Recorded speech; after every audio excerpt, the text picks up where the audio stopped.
A very warm welcome to what is our 37th Security Thought Leadership webinar. And we've been here every Tuesday and Thursday since the crisis started, critiquing an area of security.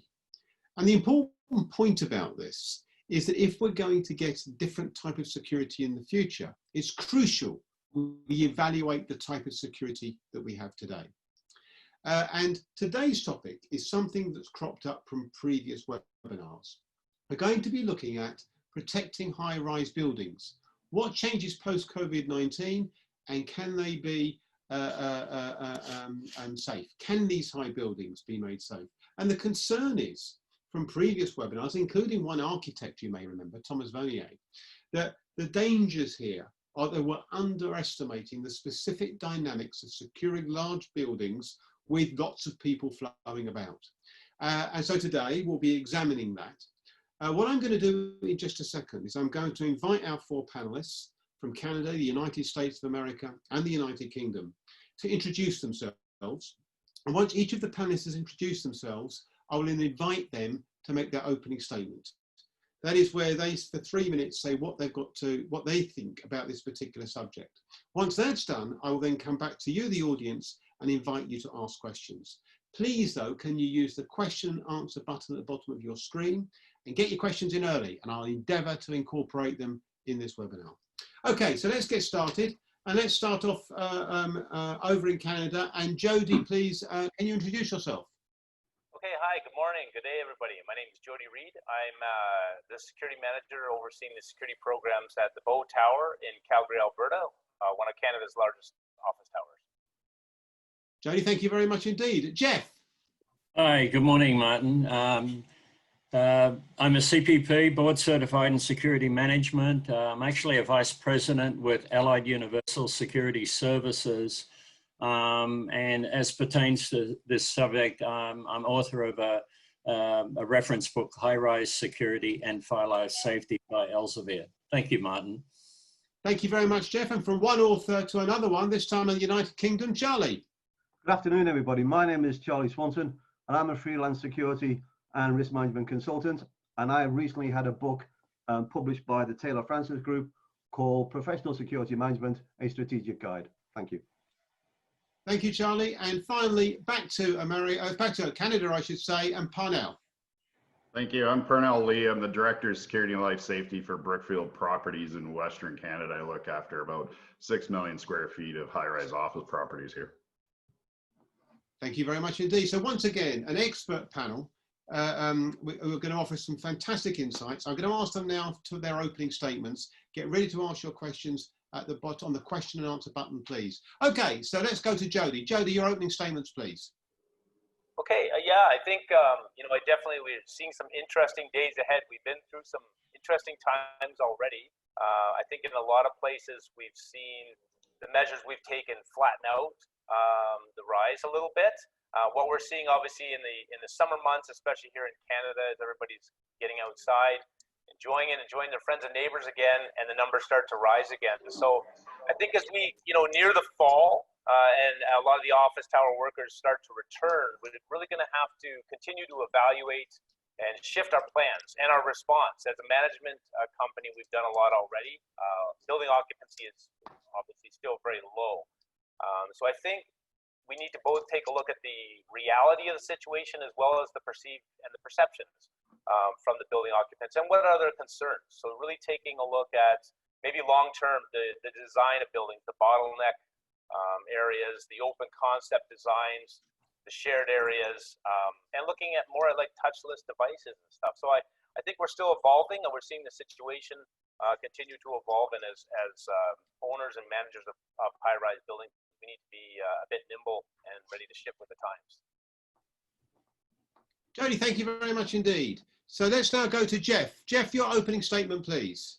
Yeah, in fact, I'd like to just address some of those questions that are the function of the meeting today. Range of threats that COVID-19 poses for these types of structures. Obviously, health and safety risks to people working in high-rise buildings, particularly in the elevators and stairways. For instance, and building evacuation go into those confined areas, which creates problems. Potential for persons to be infected when they touch electronic access control devices.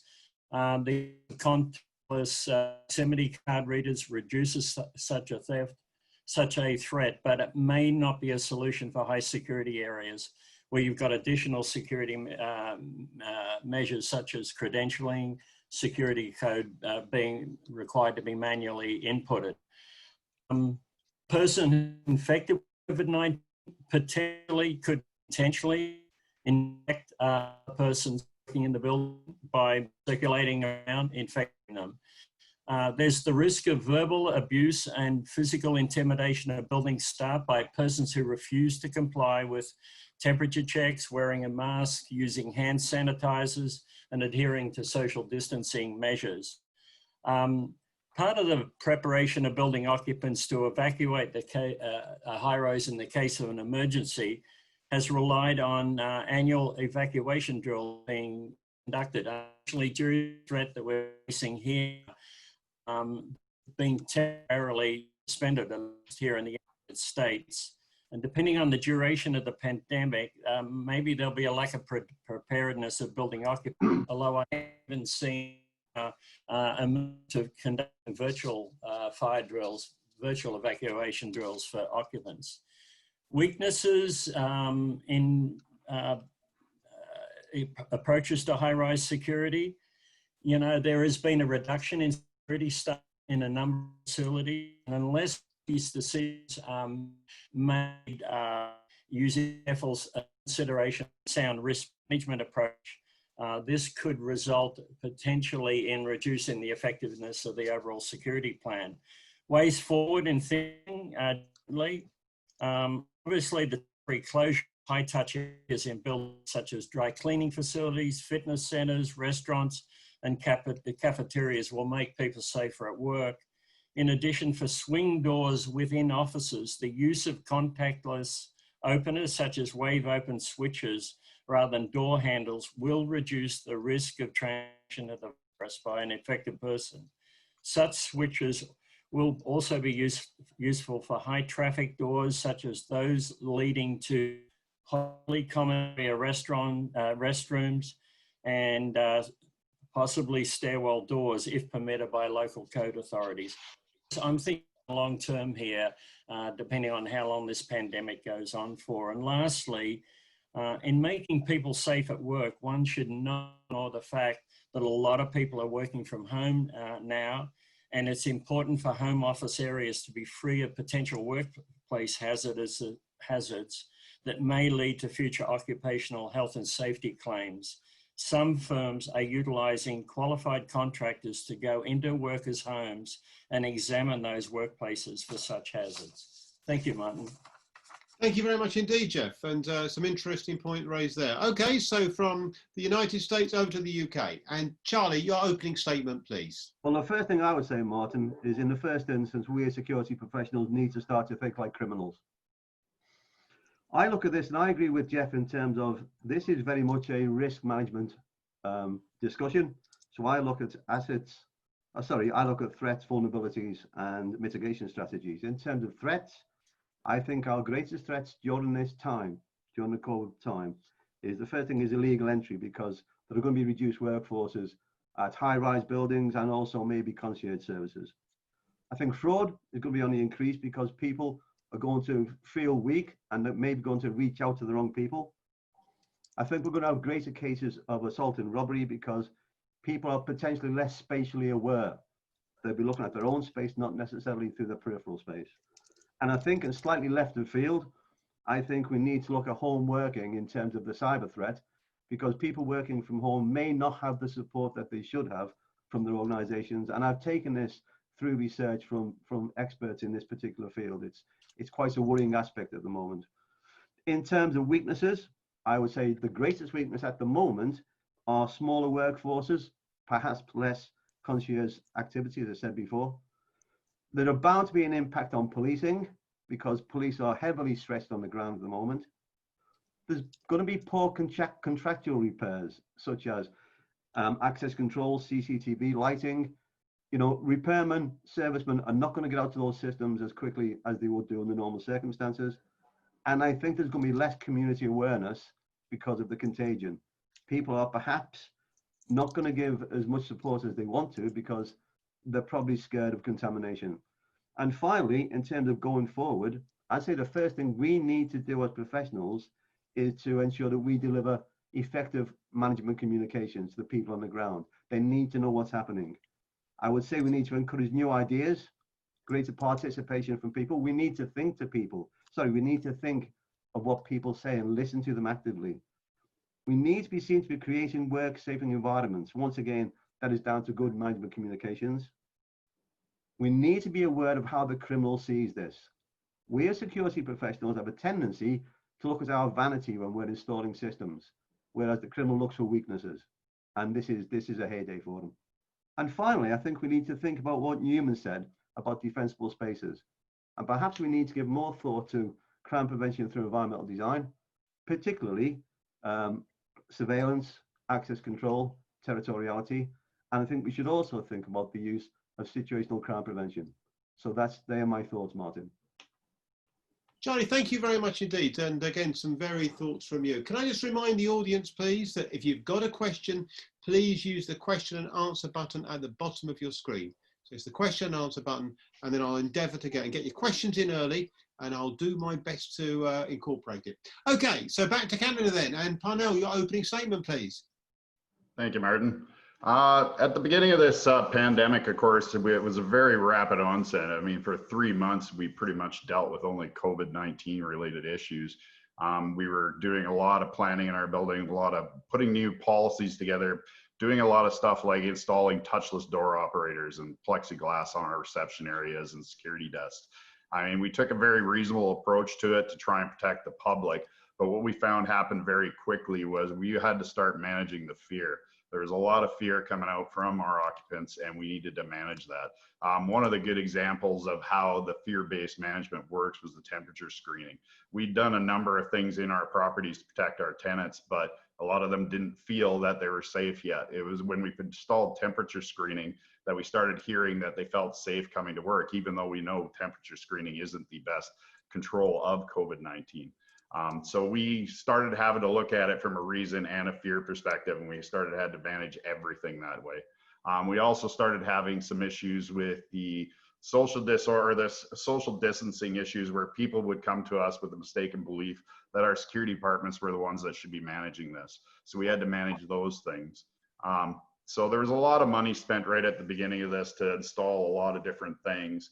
But now that we've gone on for quite a few months, we're already 4 months into this, we're starting to see budget cutbacks. So all of our security projects have been pulled, and we're starting to see them looking at our security budget for our staffing, et cetera. So this is going to have a major impact on us moving forward. So that's my basic opening statement. Thank you very much indeed. Thank you very much. I mean, Pano, just one natural follow-up from that. Why are the budgets being pulled or reduced? Well, a lot of our tenants have been letting people go and cutting back their own budgets. So they're coming back asking for rent relief, et cetera, so that they can manage to get through this thing. So with that comes us now needing to cut our budgets because we're not going to be pulling in as much money as we have in the past, so to speak. Okay, that's okay. So it wasn't anything bad about security specifically. It was not okay. At all, no. Yeah. I mean, this cropped up on a previous webinar, I have to say, about the fact that during a crisis, security is really important and comes to the floor. And then only afterwards, with the economic hardship, it disappears back into the background. But we won't bother with that just yet. We might crop up. But I want to go to a question from Matthew Porcelli, CPP, who's appeared in previous webinars, who says, what do you feel is the best way to energize private security staff during a pandemic such as COVID-19? How do we turn pessimism into optimism? Let me come to Jody first. Jody, it's a good question, actually. It's a lot of problems out there. Security's on the front line, facing this on a daily basis. It's not easy, and there's a lot of pressure there. What do you say to security people, Jody? I'll come to Jeff with the same question afterwards. Yeah, no, I mean, I think that's an excellent question. You know, and we've struggled with it at times through this, but I think, you know, at this point in time, I would say from an overall communication perspective, we're almost farther ahead than we were when we started this. And I'll say, you know, through this, we saw a lot of confusion. Things were changing. It wasn't weekly, it was daily, it was sometimes hourly. We were putting out different policies and procedures, and the security staff started to get frustrated. They were frustrated that they had to come to work every day and ride transit, and management basically disappeared in the early days. So there was a challenge. So I think we had to adjust to that, and in a lot of ways, creating proper communication, regular communication channels. One thing that we did internally that has been very successful, and I suspect will continue for the foreseeable future, is regularly scheduled conference meetings, Zoom meetings like this. I call in, my management staff calls in, our contract provider calls in at 7 a.m. and 7 p.m.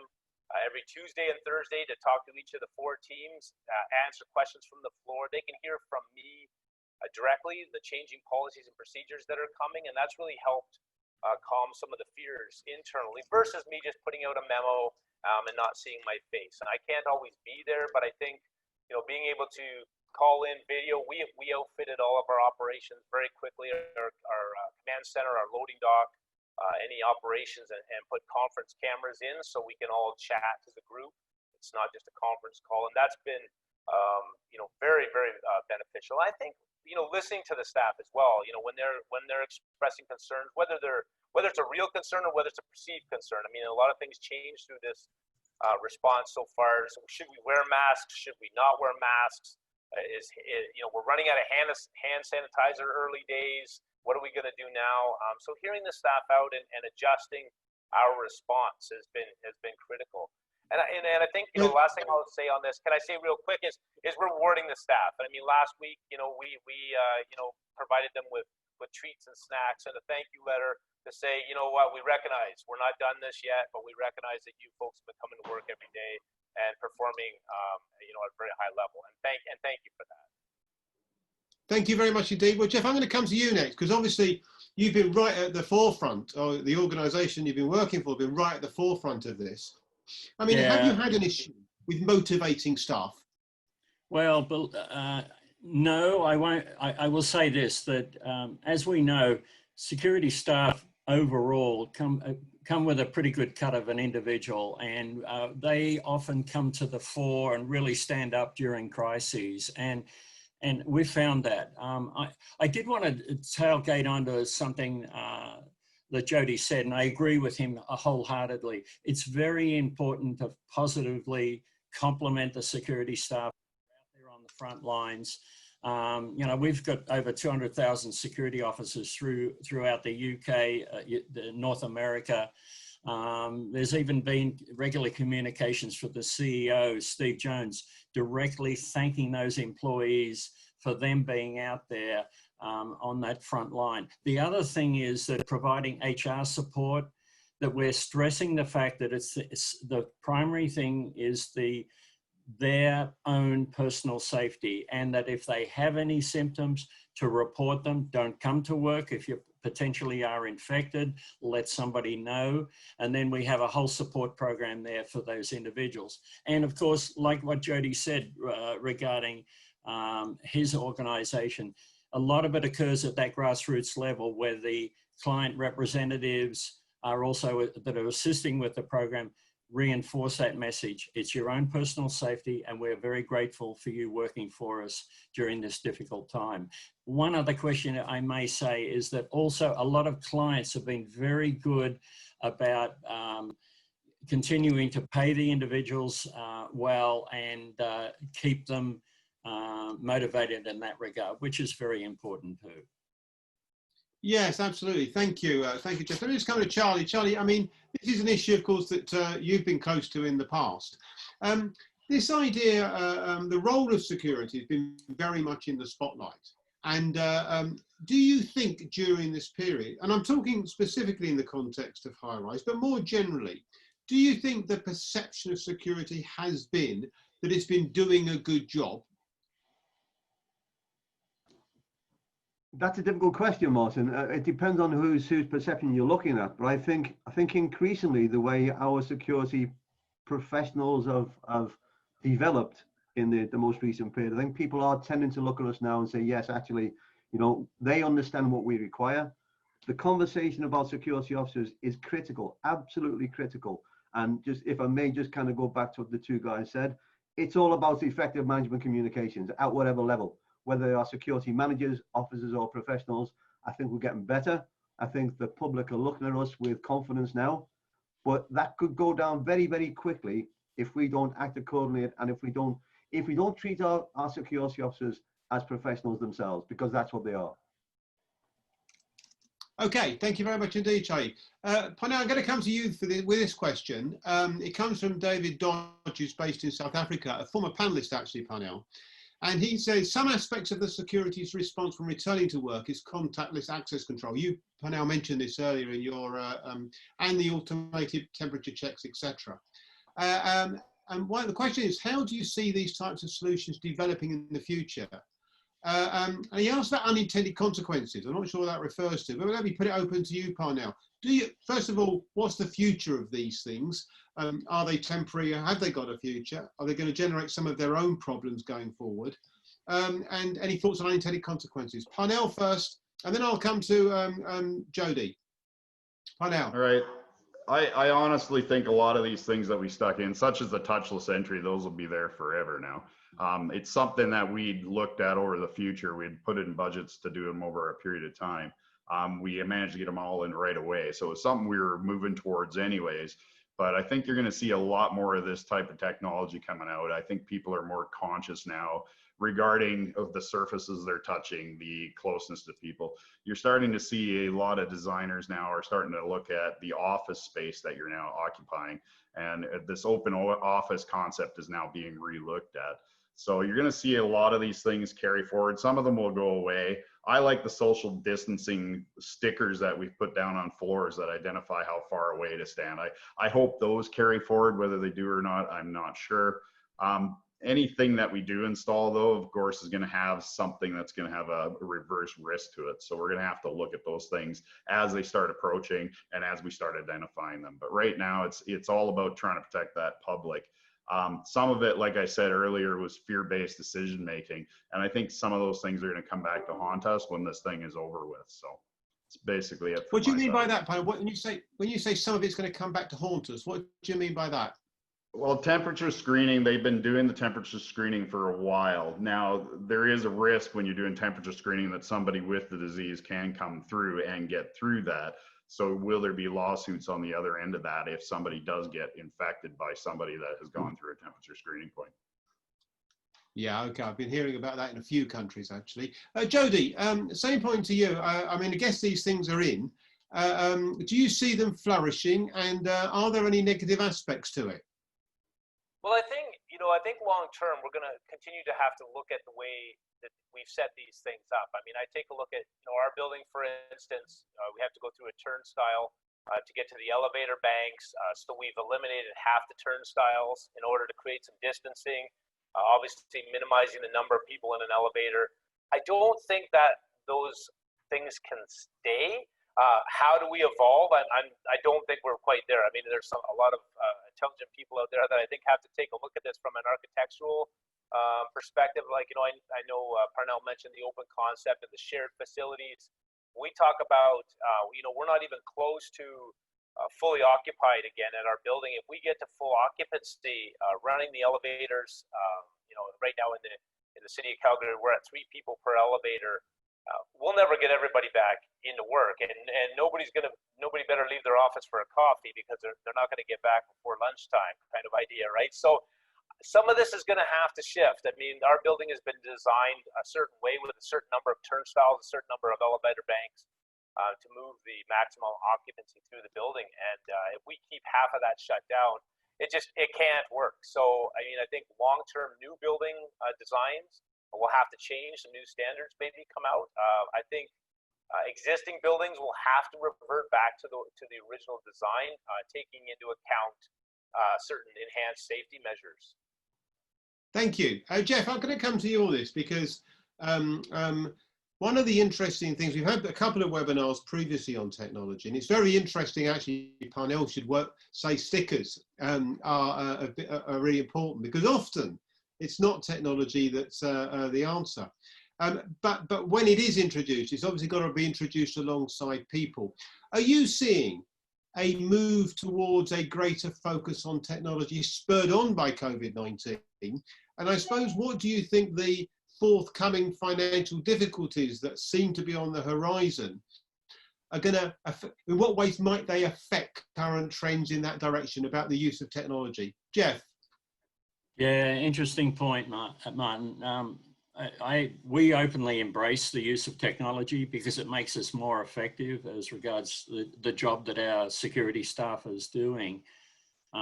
Having said that, bringing up this thing about budgets, the thing that's really unknown here is, one is the duration of the pandemic, and secondarily, what is going to be the fallout as regards long-term occupancies of, for example, commercial office buildings. Are a lot of people going to come back to work? Or are they going to continue to work from home? Personally, and speaking with experts in this field, I don't think as many people are going to come back to work into brick and mortar office buildings. And that in itself could potentially have an impact. And we know that there's a number of businesses that are going to fall over this whole pandemic, and therefore people, and it was already mentioned in today's call, will not be able to meet their lease requirements. They may decide to reduce the amount of leasable space. Will have a roll-on, a kick-on effect as regards reducing their revenue to the building owner and operator. So these things are going to come into play, obviously, but the trouble, if I may say this, and it may seem outside of the context of the question, but it's not only pandemic that's being dealt with here in the United States. As you've probably seen through the media, there's been quite a bit of civil unrest. And can you connect this subject by saying people are very frustrated, they feel cooped up, there almost feels like they're in a prison in their own places of where they're living, and maybe that frustration is spilled out on the streets. There's other issues going on. We know, you know, what triggered this whole thing in the US. However, it is causing a lot of extra pressure on security staff working in buildings in those downtown areas in Portland, in Chicago, in New York, where they've been directly impacted by the civil unrest. And as you know, the civil unrest has got another kick-on effect that it may be spiking some of the COVID-19 infections by people that have just abandoned social distancing. Fortunately, a lot of them are wearing masks, but it's still causing a big problem here in the US. Yeah, okay. Thank you very much indeed, Jeff. Interesting points. Charlie, I just want to get this question in quickly for you. You spoke earlier, I'm going to build on the point that Jeff said about the broader issue of social unrest. You mentioned think like an offender. And I just wonder, what is going to be the main threat that you think from offenders? Now, you mentioned cyber, you mentioned burglary and robbery. Some might argue with empty buildings. There's a lot less there to take, they make them less attractive. Your sense is that may not be the case and they become more attractive. Well, I spoke to a senior security manager at Canary Wharf this morning prior to this, and I asked him his opinion. What was the kind of word on the street in terms of how the offenders are thinking, what they're doing, are they being seen more? And he said, undoubtedly, there's been an increase in surveillance, there's been an increase in activity, and what his biggest worry was, his team, his security team, are being reduced by about 30%. And from his perspective, he believes that the criminal is aware of this. And my experience, that of course they are. And we mustn't really turn away and think this isn't happening, because the criminals will use this as an opportunity. There's no question about it. And as you well know, Martin, the criminal will be selective in what he or she wishes to do and what crimes they wish to commit. And what I believe is that what we must do as professionals is be aware of that all the time. Constantly being aware of how the criminal is moving, how they're thinking, where they're going. And once again, this goes back to our security staff that we must have trust in, we must listen to, and we must listen to the word on the street. Yeah, Charlie, thank you. Just for those who attend these webinars regularly, the 27th one, all on the website, was actually an interview with two offenders who were very much saying the sorts of things that Charlie was saying. It's a field day, they thought. Okay, I'm going to come to Parnell now. A question from Mark Schreiber, Parnell, about elevator operations in high-rise buildings. Now, you mentioned this briefly, but I guess okay in the short run. Okay, you can see with fewer staff how you could begin to manage this, I guess. But I mean, unless you're going to ask people to walk the stairs, it's an absolute impossibility in the long run, isn't it? I mean, and if so, where does this leave us with high-rise buildings? Aren't you just going to drive people back home, as Jeff was alluding to? Parnell. Well, that's a very hot point in Calgary right now. We have a number of our tenants that are asking us to push the government to expand the limit of 3 people per elevator. They want to be able to put as many people in the elevator as they can with masks. We've approached the government on it, and they have no interest in changing that. So it is going to start becoming a problem for us come around September, when a lot of these companies are looking back, bringing back full complements. Right now, we're not seeing a lot of it, but the tenants are very fearful of it, and this could delay a lot of them coming back into our complexes. So we are pushing to try and get that done. A lot of them, we've been trying to get them to change their opening time, so have people stagger their shifts coming into the office. We have some elevators we have that are modernized, actually are pretty good at managing this. It's the ones that aren't that we're having the issues. But it is something that we are definitely trying to address right now with our province, trying to find a way to manage this, to try and get those tenants in at a much quicker pace. This can't continue forever, of course. This has to be something that we do open up eventually. But it's just convincing the government that this is something we need to do, because they feel that elevators, and we actually had some cases at a condo building here that were totally attributed to the elevator in that condo complex. So it is something that we are fighting an uphill battle on that one. Yeah, Jody, I'll come to you on the same issue. I mean, could this mark the end of the wide-scale use of high-rise buildings for work? Or, I mean, I don't mean to be too dramatic here, but the logic would say they're going to become less attractive, would it not? I think so. I mean, I think that, there's a lot of conversations that have been had around that, and it's a very, very challenging time. And I think, again, not to get too far off topic, but going into this pandemic, particularly locally, we were in a bit of a downturn economically with a lot of the oil and gas companies here already going through some tough times. This has definitely not helped the situation, and we start talking about people not returning to high-rise buildings again. Vacancy rates were already starting to climb, and now, as companies start to consider shift in work, maybe work from home practices, maybe not full-time office space, maybe not full-time for the size and scope of office complexes that they needed previously. It's going to have a long-term effect. I mean, again, it's, not to keep repeating the same thing, but we're definitely not out of the woods, and I think we have a long road ahead of us to try to evaluate this and figure out how to do it right. And elevators, and that is just, one small piece of the whole puzzle, I think. Yeah, absolutely. Thank you very much indeed. And that was a question from Mark Schreiber. Let me turn to a question from Lee Garner. Jeff, to you first, and then I'll come to Charlie. Jeff, it's a question about from Lee about evacuations, and you mentioned this actually about the fact that they might go virtual. How does the practicality for large-scale evacuations and musters take into account COVID for high-rise buildings? I mean, I suppose the practical issues, the legal ones are going to vary around the world. Jeff, your thoughts? Well, it's interesting. One of the participants today is Michael Swinney, who's actually the director for an iconic building on the West Coast. And we were actually talking about this the other day, is that Los Angeles Fire Department has a requirement. Any buildings over 35 stories are supposed to do a total building evacuation once every 3 years. So this particular building is up for that full-scale evacuation done simultaneously.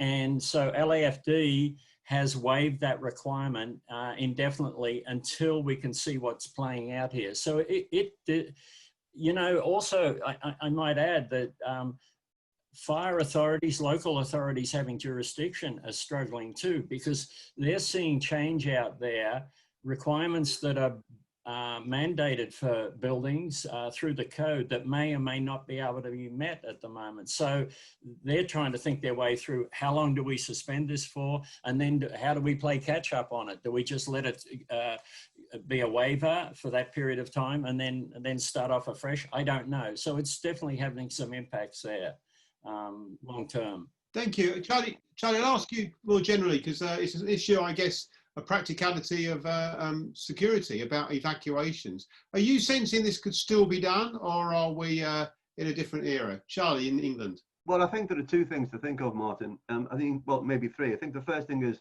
as Jeff alluded to, we have regulations and legislation which has to be adhered to, but may have to be revisited.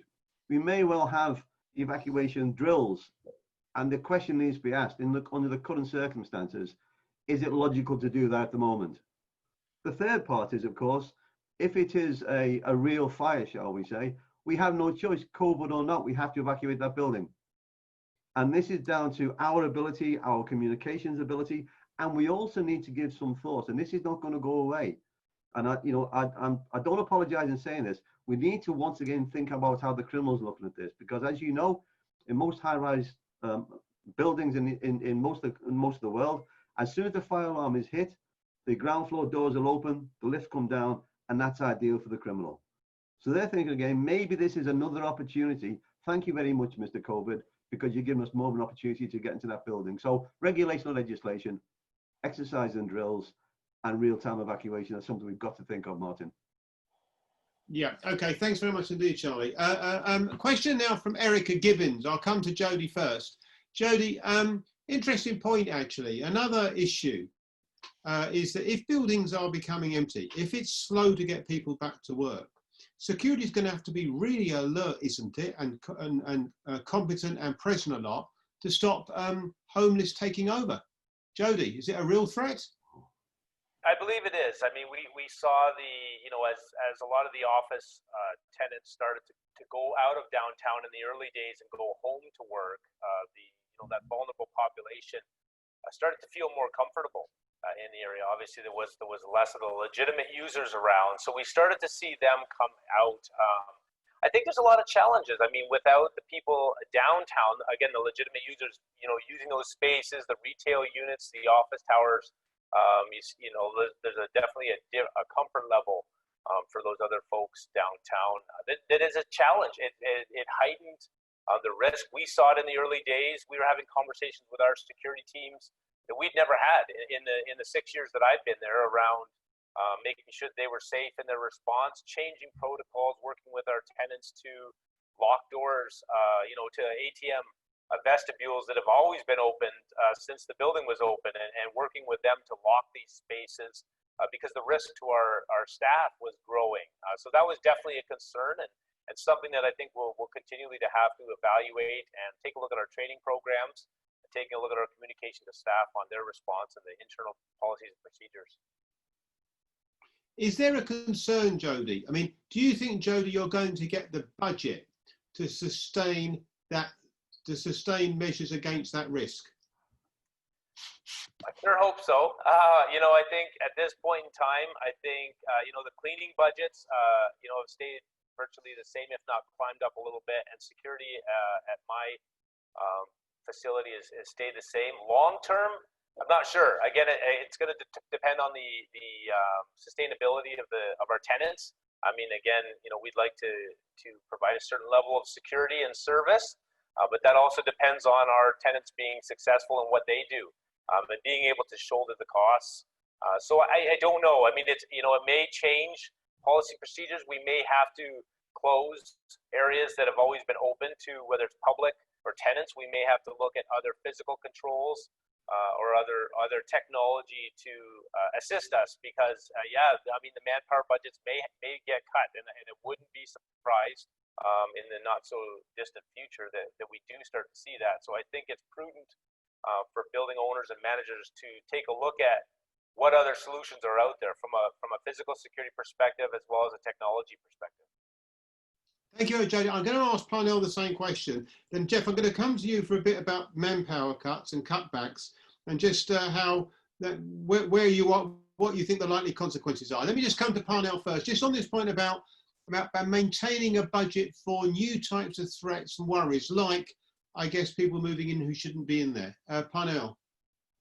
Well, you definitely need to look at your analytics. You need to look at how you sell your budget to those people. If you can't sell why you need that money, you're never going to keep your budget money. So it's making sure that the guards are doing their reports up, making sure that you're identifying your hot zones. So it's a lot of analytical looking at your statistics right off the bat. We've been doing a lot of it since it started, trying to get an understanding where everything's coming, where how people are entering the building. We've shut down a lot of entrances right now. We only have 1 or 2 entrances open at the complex with people in it, which has made that problem go away. However, that's not sustainable. So we have to look at how do we manage a lot of these things moving forward. Hopefully this doesn't carry on too long and things will go back to normal. And a lot of the vulnerable sector has been very fearful of going to the drop-in centers, et cetera. So they tended to camp out in our properties. And we were seeing numbers in the tunes of 100 people in our property from the vulnerable sector, which far outmans our security guards. And so we've had to look at training for our guards to make sure the guards are comfortable approaching these people and having a conversation where they're not putting themselves at risk. So there's a lot of that we've had to do in the background to help our guards be able to address a lot of these things. So sustaining the budget for it, that's all going to be down to, can we prove there's a problem and that the budget is going to eliminate a lot of those problems. Well, thank you very much indeed. Jeff, if I can ask you very briefly, this point about budgets, I mean, you're on the supplier side, you're going to know this first, I guess, on mass.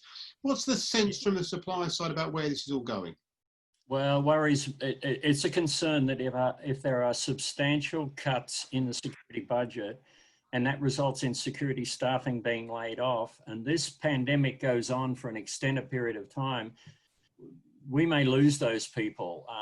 They could go to another industry, because there's a retooling going out there in the financial world and that, or they may go to another building, whatever the case may be. And then there's going to be a lot of catch up as regards when those new officers are brought into the facilities. They require extensive training depending on what their responsibilities are. So there's going to be a cost here, whether it's budgetary or not. But having said that, obviously, we've got to work in the real world where people are under duress from a financial standpoint to support their facilities and the operation of them. Jeff, thank you very much indeed. And thank you all of you for your comments. Incredibly, there are more questions. We just haven't got time to get them to you. But thank you very much indeed to you, the audience, for asking questions, and you, the panel, for your insightful views. Some very fascinating issues, and clearly ones that are going to last way beyond COVID-19. Thank you very much indeed for that. Just a reminder, I think, that we have really a lot to do on this subject, and one that isn't going to go away. So let's pick up this on perhaps future webinars. Very quickly, nominations are still open for those who are doing a really good job. The OSPAs, the Outstanding Security Performance Awards, they're open in the US, in Benelux, Romania, Kenya, Germany, and the UK. And ask all the audience, please, if you know someone who's doing an outstanding job in security, put their name forward for an award. And in the Techers in the UK, the Tackling Economic Crime Awards, they're open in the UK. So please do the same thing. If you know people in the economic crime world, let's recognise outstanding performance. It matters a lot. Finally, we go through all this every Tuesday and Thursday. And we're going to be going through it again on Thursday of this week, when it's the turn of security installers and integrators, and what's happening in their world, and how's all this affecting them. And again, we've got 4 panelists from different parts of the world, all experts, looking at the issues, and we'll be examining those. So please, if you can, join us on Thursday. Every Tuesday and Thursday, we'll be with you. So once again, thank you very much indeed for your time. Thank you, panel, once again for your insights. Thank you, audience, for your questions. I hope to see you on Thursday, if not another webinar in the future. And wherever you are in the world, until we see you again, stay safe.